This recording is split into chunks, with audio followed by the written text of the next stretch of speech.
Umpisahan na ho natin 'to mga kababayan. Game na po. Umpisahan ho natin mga bossing sa Pangulo. No. Naku ha. Sapol si dating Pangulong Rodrigo Duterte dito sa mga binitawang salita ng ating Pangulong Bongbong Marcos. Mga kababayan. No? Pakinggan nyo ho mga bossing. Oh. Inaayos na po natin ang ating agrikultura. Nakita naman po natin ang kalagayan ng ating mga magsasaka at ang mataas na presyo ng mga bilihin. Nakita nyo po yung proyekto ng ating Pangulo, mga kababayan, yung maliliit po na nagpoproseso ng bigas upang sa ganon, yung ating mga magsasaka ay hindi na magbabayad. No? Upang sa ganon, ay mas lalo pong mapamura yung kanilang mga puhunan, mga kababayan. Bigla ho tuloy pumasok sa isipan ko si Manny Piñol at ang dating Pangulong Duterte. Ano? Ipinagmamalaki ho nila dati na nung panahon ni dating Pangulong Duterte, yun daw po ay ang golden age, mga kababayan, ng agrikultura. Tapos bigla tayong hinihimok na kumain ng bukbok. Golden age bang ganon, mga kababayan? Di po ba? Ilang hugas na yung pinapakita ni Manny Piñol na bigas. Ilang hugas na, maka-4 na hugas na yata, may bukbok pa din. Di po ba? Ano golden age doon, mga kababayan, mga boss chief amo, sir? Oh, dito po kay Pangulong Bongbong Marcos, nakikita ho talaga natin yung kanyang mga proyekto. Para naman po, hindi lugi yung ating mga magsasaka. Oh, para unti-unting ma-achieve yung 20 pesos na bigas. O sige, etong mga kiskisan, kung paano mga pagpoproseso ng mga bigas na yan, sagot na ng pamahalaan yan. Kesa ho bumayad at dumagdag sa kanilang puhunan, babawas na po. Di ba?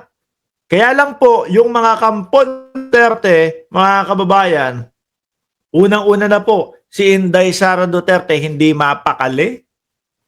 Di ba? Hindi mapakali, mga kababayan. Banat na ho ng banat agad. Oh.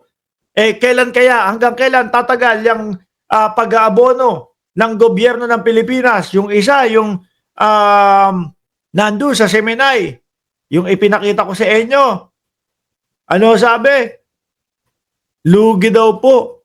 Lugi ang gobyerno ng Pilipinas kasi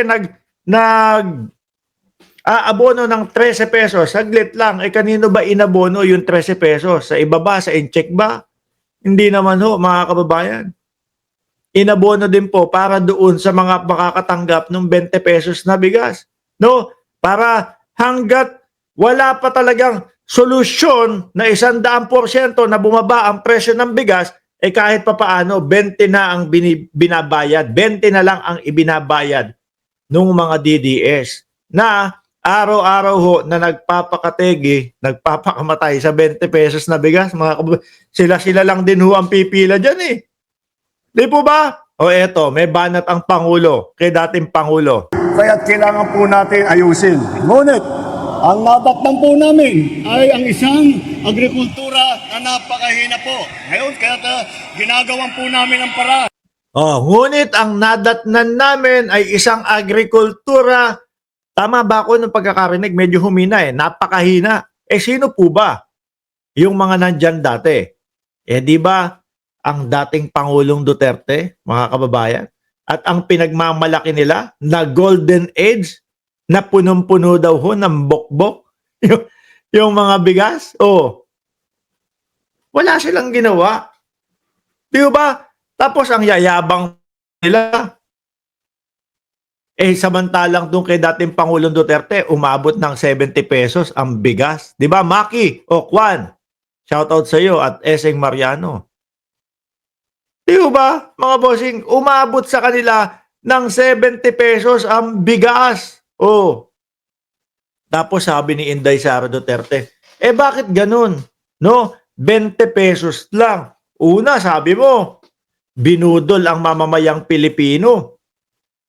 Binubudol ang mamamayang Pilipino sa pamamagitan ng pagpapangako sa 20 pesos na bigas. Ngayon, dumating Tapos ano sabi ni Inday Sara Duterte? Bakit 20 pesos lang?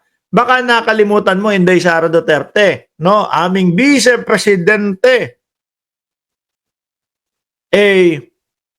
Si daddy mo, 7 pesos ang banat, 7 pesos ang hirit. Di ba, Poras? Rob Mapalad, nung panahon ng matandang Duterte, hindi naman napababa ang presyo ng bigas. Oo nga ho. Tapos ito si Inday Sara Duterte, magreklamo, bakit ano lang, 20 lang. No? Parang gusto pang ipamuka, may nagawa si dating Pangulong Duterte patungkol po dyan sa presyo ng bigas. Pangulo, banat! Mula po sa nakaraang 2 taon, nakapagpatayo na tayo ng 150 na rice processing plant.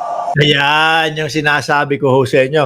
Mas mapapadali po ang buhay ng ating mga magsasaka, mga bossing. At mas lalong mapapamura po. Sa taon Kumbaga, mga boss, bababa ang presyo ng bigas nang hindi po nasasaalang-alang o nang hindi po nasasaktan yung mga tubo ng ating mga magsasaka. Di po ba? 2025, magtatapos tayo ng 20 pa, magsisimula tayo ng 50 pa. Noong isang linggo, binuksan ko, inaugurate ko, ang una, hindi nga ako, nagulat nga ako, sabi ko dito sa Pilipinas, dapat marami na ito. Ang unang coconut processing plant. Di ba yan po ang proyekto ng Pangulong Bongbong Marcos kapag dating ho sa agrikultura, mga kababayan? Sa kanila, Diyos ko, puro yabang lang. Golden Age! Ayan, kain kayong bukbok. Ganito po ang pagkain ng bukbok. Ganito po ang paghugas ng bukbok. Tapos ano yung kapartner? Galunggong na may kasama daw formalin. May kasamang formalin. Pwede ba kumain nun? Galunggong may kasamang formalin? Yung pinakita doon kay Piñolo. Dito sa Pilipinas. Pero sabi naman ni Piñol, wala daw formalin yun. O wala daw kung ano man yun nakalagay na chemical doon sa galunggong na yun. Pero, kakain ka pa din ng bukbok. Diyos ko po Lord, ang yayabang. Wala naman palang mga nagawa nung panahon nila. Para naman ang ating mga coconut planters ay mabigyan natin ng pagkakataon na makipagkompetensya hindi lamang dito sa Pilipinas kung hindi po sa abroad, sa international market. Di ba? Yan ang pwede nating sabihin. Papunta po tayo doon sa golden age ng agrikultura. Hindi yung magyayabang agad sila. Itong panahon ni Pangulong Duterte, golden age ng agrikultura. Ang ending ho, mga kababayan, bukbok. Talisin na ho natin ito, mga bossing, at umiinit. Ayaw nakakarinig ho ng mga DDS ng mga ganyan. No, ayaw nakakarinig ng mga DDS ng mga proyekto napupurihin ng mamamayang Pilipino. Si Pangulong Bongbong Marcos, ayaw nila yan. Ang lagi lang ho nilang gusto, ang pinupuriho, ang dating Pangulong Duterte. Di ba, Danilo Basilio? Wala naman sinaimbag sa pagiging BP, kundi mangurakot din panay pa ang batiko, sabi ni Danilo Basilio. Ngayon yung mga ganyan pong hakbangin, ganyan pong mga proyekto, mga boss, no? Yung mga ganyang proyekto ni Pangulong Bongbong Marcos, kaya po lalong minamahal siya ng sambayan ng Pilipino. Kaya po pati yung mga kakamping na dati nung eleksyon, grabe makabardagol kay Pangulong Bongbong Marcos, ngayon hindi na ho, mga kababayan. No? Ang nakikita ho natin, parang uni-pink, red at pink. Ayaw din ho ng mga DDS yan, mga kababayan. Paano naman yung sinasabi nila na lumalakas sila? Lumalakas pero yung mga EDSA nila paubos ng paubuso. Tapos eto po, yung mga sumusuporta kay Pangulong Bongbong Marcos, parami ng parami. Paano naman yun? Di po ba? Kung mapapansin nyo po dyan sa comment section, mga kababayan, mga boss chief, Amosep, magkahalo po yung nagko-komento dyan, no?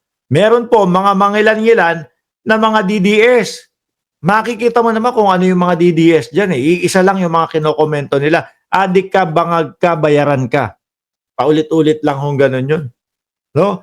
Yung mga kakamping naman po, talagang sinasabi nila dyan sa comment section, kakamping ako, pero sinusuportahan ko si Pangulong Bongbong Marcos. Di ba, FF? O, ganyan. Bukal talaga sila, talagang sinasabi at hindi sila nahihiya na sumuporta kay Pangulong Bongbong Marcos dahil nga nakikita nila yung ganda ng pamamalakad sa Pilipinas. So, although hindi lahat gusto nila, pero pag nakakita sila ng support, nakakita sila ng magandang ginagawa ng Pangulo, nakasuporta sila. Eto hong mga DDS,